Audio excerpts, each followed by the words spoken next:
अच्छा, जो जैसे मान लिया थोड़ी देर पहले अभी हमने ऐसे लिखा था जी एक्स बराबर, ये हो गया कि F one F two F three x x x, फिर हो गया F one alpha F two alpha F three alpha, ये ठीक है। फिर यहाँ हो गया एफ डैश अल्फ़ा एंड ऐसे करके लिखा था।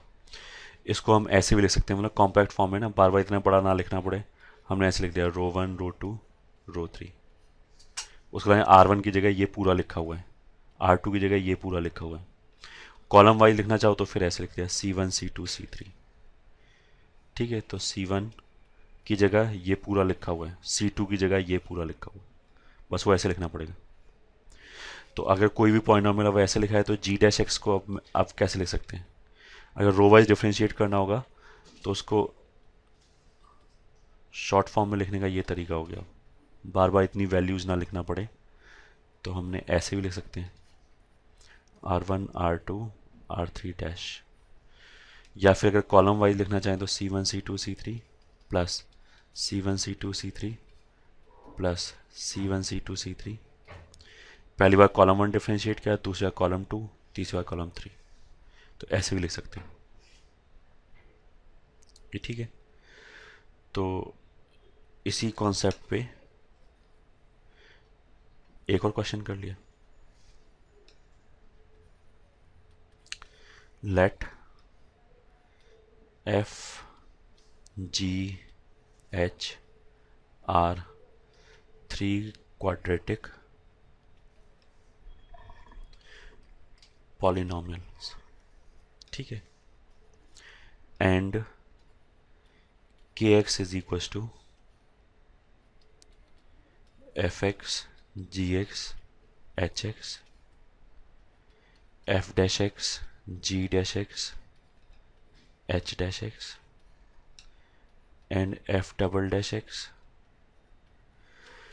जी double dash X H double dash x.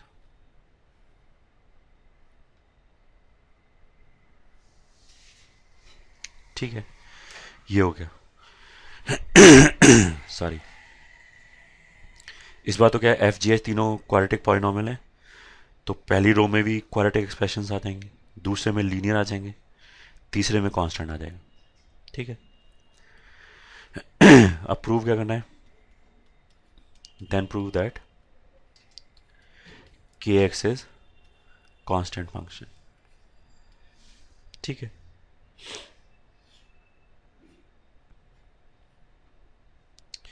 के X is constant function.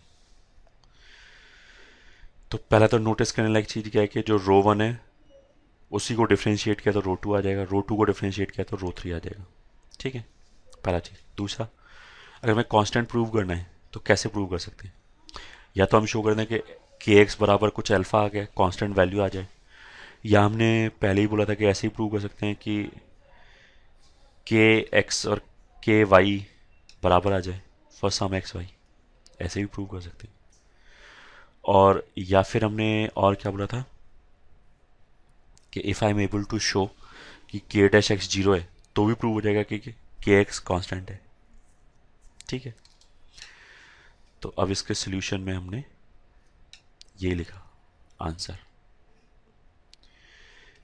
K x जो लिखा हुआ है दैट इज, मान लिया ये रो वन है, ये रो टू है, ये रो थ्री है, ये बेसिकली क्वाड्रेटिक फंक्शंस हैं, ये बेसिकली लीनियर फंक्शंस हैं, ये ठीक है, and basically row one dash है, पहले से डेरिवेटिव लिखा हुआ है, और ये कांस्टेंट टर्म्स हैं, ये ठीक है। This is row one double dash, या फिर हम बोल सकते हैं रो टू का डेरिवेटिव। ये थर्ड रो कहाँ से आ जाएगा? सेकेंड रो को डिफ्रेंशिएट करके, या फिर फर्स्ट रो को दो बार डिफ्रेंशिएट करके। अब हमें प्रूव करना है कि के एक्स कॉन्स्टेंट है, तो हमने क्या किया, के एक्स को डिफ्रेंशिएट किया। ठीक है, तो रो वाइज डिफ्रेंशिएट किया, तो row one row two row three plus row one row two row three. पहली बार रो वन डिफ्रेंशिएट होगा, दूसरी बार रो टू डिफ्रेंशिएट होगा, तीसरी बार रो थ्री डिफ्रेंशिएट होगा। ठीक है, अगर रो वन डिफ्रेंशिएट हुआ तो फिर क्या हो गया, फर्स्ट रो में क्या आ जाएगा, ये भी एफ डैश जी डैश एच डैश आ जाएगा और ये भी एफ डैश जी डैश एच डैश आ गया। तो इसका तो दो रो आइडेंटिकल हो गया। तो इस वाले केस में तो क्या हो गया कि इस डिटर्मिनेंट का जो रो वन है और जो रो टू है वो बराबर हो गया। सिमिलरली इसके लिए क्या हो गया कि जो रो टू है और जो रो थ्री है वो बराबर हो गया। कैसे बराबर हो गया? इस डिटर्मिनेंट में हमने क्या किया है, ओरिजिनल डिटर्मिनेंट का रो टू डिफ्रेंशिएट किया है। तो ओरिजिनल डिटर्मिनेंट में अगर इसको डिफ्रेंशिएट करेंगे और बाकी दोनों तो ऐसे लिखा रहेगा, तो इसको डिफ्रेंशिएट करने पे यहाँ पे भी यही आ जाएगा, मतलब इस जगह भी रो टू में भी रो थ्री बन जाएगा। तो रो टू में रो थ्री बनने से ये दोनों ये भी जीरो हो गया। इस वाले केस में रो थ्री को डिफ्रेंशिएट किया, इसको डिफ्रेंशिएट किया, तो ये थर्ड डेरिवेटिव बन गया। ये ठीक है। और ये जो थर्ड डेरिवेटिव बना, ये इसके और इसके में किसी के बराबर तो नहीं हुआ, बट ये क्या हुआ, ये खुद ही जीरो हो गया। क्यों? क्योंकि रो थ्री क्वाड्रेटिक है, क्वाड्रेटिक को डिफ्रेंशिएट कोई लीनियर आएगा, उसको डिफ्रेंशिएट किया तो कांस्टेंट आ गया। तो रो थ्री पहले से ही कांस्टेंट था, तो उसको डिफ्रेंशिएट करने पे क्या हो गया कि रो थ्री आइडेंटिकली जीरो हो गया, पहले से ही खुद ही जीरो हो गया।